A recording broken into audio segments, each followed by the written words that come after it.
All right, in this video, I want to take a look at Notre Dame and tease some of the things to look for in their upcoming matchup against South Carolina. I had written out a script, but I think I'm just going to sort of talk and go off the cuff. We'll see how this goes. Correct me in the comments if you feel I've gotten something wrong. I'm quite happy for it, but I just want to talk in general terms about Notre Dame.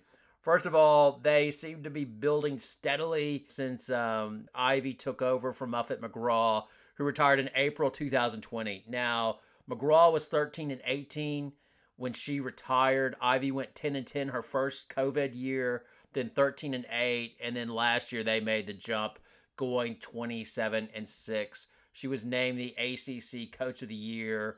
Ivey did a good job of navigating late season injuries, as obviously Olivia Miles went down, as well Mabry went down, but Notre Dame was still able to regroup where they made it to the Sweet 16 before losing to Maryland. Now, I did a previous video on Olivia Miles, and my take is she's not playing this season. Happy to be wrong, but that is the assumption that I will be working with in this preview. In addition to Miles being out, Mabry and Ebo have used up all of their college eligibility. The Irish have a lot of depth to cover these losses, more in the backcourt. They should also have just enough in the front court, but they can't afford any injuries in the front court, and they might play small ball at times to take advantage of their backcourt depth. I think they have like 8 guards and only 4 forwards. Ivey says that she wants the Irish to play fast and pressure defense, but then don't all coaches say this? I'm waiting for the coach to say, man, we're going to walk the ball up. We're going to be like the Washington Bullets or the Bad Boy Pistons. We're going to walk the ball up the court and assault you on defense, and we're just going to make it a quagmire games against that. Nobody says that preseason. It's always, oh, we're going to just play exciting basketball, running, pressure defense, and it's going to be great. So anyway, that's what Notre Dame's going to do. And to be fair, they probably have the depth to do that. If you have 8 guards, you want to pressure and play fast, and that's traditionally what Ivey's tried to do. The star for the Irish is going to be Sonia Citron, who's all ACC. After Miles got injured versus Louisville, even in that game, she stepped up with 27 points. I watched that game, and it was an impressive performance. After Miles went out, Citron moved over to the point, and in the last 6 games, she averaged 17 points. And like I said, Notre Dame made it to the Sweet 16, so they recovered well. The other thing is Citron can shoot. She shot 40% from 3, but her shooting percentage actually went down after Miles went out, and I think she would be more comfortable moving back to off guard, but she did develop some of her skills by playing the point. It almost reminded me of when Marina Mabry had to play the point, and that helped develop her game.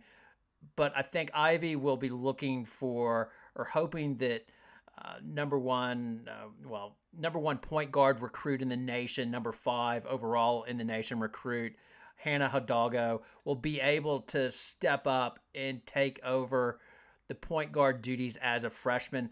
I suspect they're saying all the right things. We're going to support her and bring her along slowly and everything else. I wonder if they're just going to throw her in the fire and say, hey, let's see how you go, and you'll learn by fire a little bit. She seems strong enough to take that. I rewatched the Under-19 World Championships, and she was one of the leaders on Team USA in minutes. I think she was like second or tied Kiki Rice in points scored. I think she scored around 10 points and averaged 20 minutes. She got more playing time than the other point guard option that I thought they would have gone to more, the Stanford point guard, Topolo, where that's pretty impressive, I think, coming on Team USA, still in high school and leading the point and doing it quite effectively. Now, they have other guard options, mainly being returning sophomores, KK Bransford and Cass Prosper, and both of them had good moments in their freshman year. Bransford, she does most of her damage inside. She's a real physical player, likes taking people off the dribble and just banging inside. She's sort of like a real physical guard. Prosper's a long sort of guard at 6'2", they list her at, and they had her at times in the Maryland game. They had her guarding Diamond Miller. She's just a bit loose with the ball, sort of just seems like she almost looks like a puppy dog that's sort of falling over her feet a bit. I think hopefully she'll tighten things up over the summer. She would have tightened up her dribble a little bit. She just seemed a little bit fumbly, but she's a good option to switch up on the other team's best scorer. Now, Notre Dame has other options to fill out their depth in the backcourt, like Jenna Brown, who's a senior.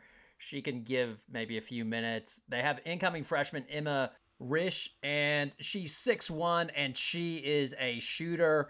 You never know with freshmen, but damn, her shot looks good. If they could get her playing time, the way I would like Notre Dame to go is, man, if you could get Hannah Hidalgo in at the point and comfortable, and then have Citron at the off guard, and potentially Risch playing the forward, and then you have shooters all over the place.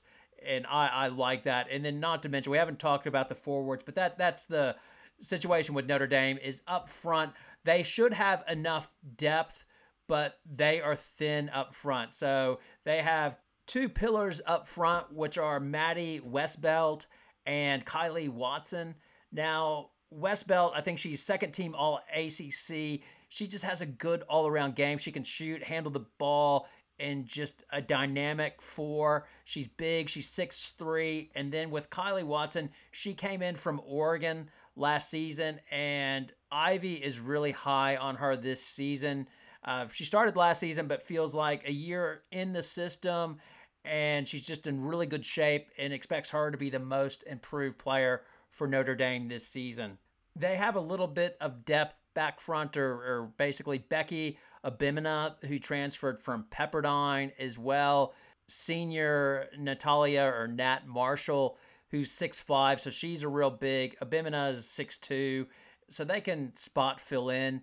But I think ideally, into the season, if it all went well, you would have Hidalgo running the point with Citron off guard. And then if they could get as well the other freshman, Emma Risch, playing well and playing at the forward at times, that gives you really good shooting, especially with Citron, Risch. And then you would have Westfeld as well up front. That gives you a lot of scoring on the court. And then throw in Watson, who's 6'4", and I think that's enough height. And then you can mix and match a little bit, so you can bring in Bransford. You know, you might start with Bransford, but that's an interchangeable part, and Prosper. So just a lot of good pieces that Ivy will be able to mix and match and really shape this into a strong team once they go into the tournament. So I don't necessarily, I could see them struggling a bit against South Carolina and Paris, but I wouldn't worry about it too much, because I think really for Notre Dame, the regular season is to shape your tournament team and to really sort of blood the freshmen a bit and get them tournament tough and ready. And if you stay healthy and have those players in the mix, then no doubt Notre Dame will be tough in the tournament, or definitely a Final Four threat. But with the loss of Miles, I really think they need to stay healthy. They cannot afford to lose Westbelt, Watson, or Citron. That would be sort of a deal killer for them going far in the tournament. Now, in the upcoming game against South Carolina, I want to see how Hidalgo goes against Raven Johnson. That should be a fun matchup, because that'll be speed against speed. As well, I want to see how Ivy matches up against South Carolina. Does she keep them small and stay the course? Or will she counter and go with Marshall, or need to counter with Marshall to go against Cardoso's size? So that should be fun to watch. The other thing is Citron. Will she be able to take her game to the next level in her final year and sort of be that alpha that Notre Dame's going to need her to be? As I think she'll need to walk that fine line of helping Hidalgo with the ball, but as well being free to be creative off ball as well. Anyway, looking forward to the game. What are your thoughts? Do you think Notre Dame is a Final Four team? And what is your thoughts on the upcoming South Carolina Notre Dame?